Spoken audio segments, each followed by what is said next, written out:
Hey everybody, today we're talking about subtracting rational numbers. Remember, we use the same rules that we do for integers. To subtract a rational number, we need to add the opposite. So instead of subtracting, we add. Instead of whatever number we were subtracting, we'll take that opposite of that number. Part 2 is only decimals.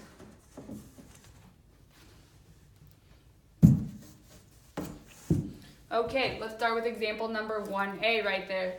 12.8 minus 21.6. We keep 12.8. Instead of subtracting, we're going to add the opposite. So instead of subtraction, we have addition. Instead of 21.6, we'll take the opposite, which is negative 21.6.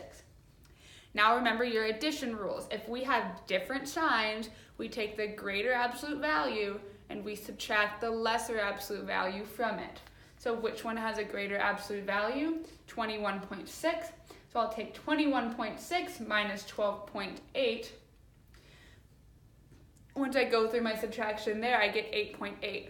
Now my actual answer should be negative 8.8 because negative 21.6 has a greater absolute value than 12.8.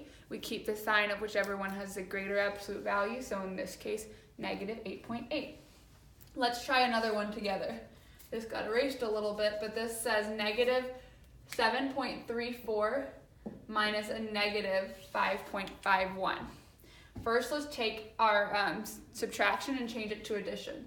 So we keep negative 7.34.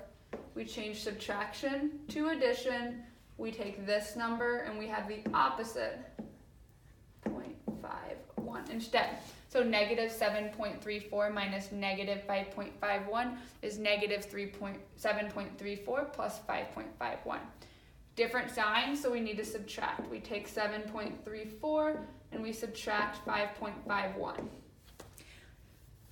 4 minus 1 is 3. 3 minus 5, I need to borrow 1 from the 7. 13 minus 5 is 8. 6 minus 5 is 1. My decimal still lines up, so I have 1.83.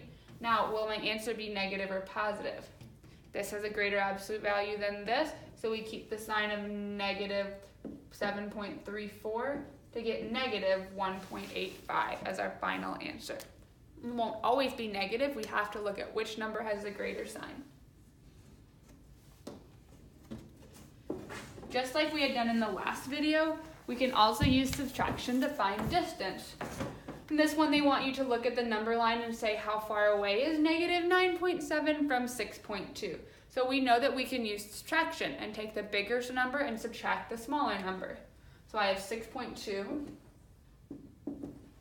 and I'm going to subtract negative 9.7. Now, let's change subtraction to addition. Keep 6.2. Instead of minus, we're adding. And instead of negative 9.7, we have positive 9.7. Now this is 6.2 plus 9.7, just an addition problem. So we can go ahead and say 9.7 plus 6.2. 7 plus 2 is 9. My decimal's right here. 9 plus 6 is 15. That's 5, carry the 1. So my final answer here is 15.9. Now in this case, they're both positive, so we keep the sign of positive. So how far away are those 2 points? 15.9. I could also look at this problem in using my number line. So I could see, okay, how far away is 6.2 to 0? How far away is 9.7 to 0? And I can add those two distances together. Let's try example number 3. Example number 3 is 3-part. It's asking you, it's giving you some dimensions for the boat, and then it's saying, if my boat's on my trailer, will I fit under this landing? So it gave me that my boat is 1.2, the bottom is 1.2 feet below sea level, and the top is 1.87 feet above sea level. What that tells me is that my total length of my boat is 8.7 plus 2.1. 8.7 plus 2.1, well, 7 plus 1 is 8. 8 plus 2 is 10, is 10.8 feet. Now we're taking this boat and we're putting it on a trailer that's 1.3 feet. So if I have a 10.8 feet boat, and I put it on a trailer that's 1.3 feet, I can add those two together and say how far away from the ground is my boat. My boat's right now like 10.8 feet, and we're going to see does it make it under there. 8 plus 3 is 11, so 1 carry the 1. 1 plus 1 is 2. 1 plus 0 is 1.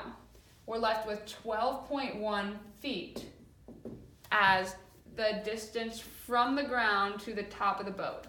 12.1 feet is above this landing, so this would not make it under the clearance. In both these cases, in order to find our total distances, we can do a lot of addition and subtraction to see if we make it.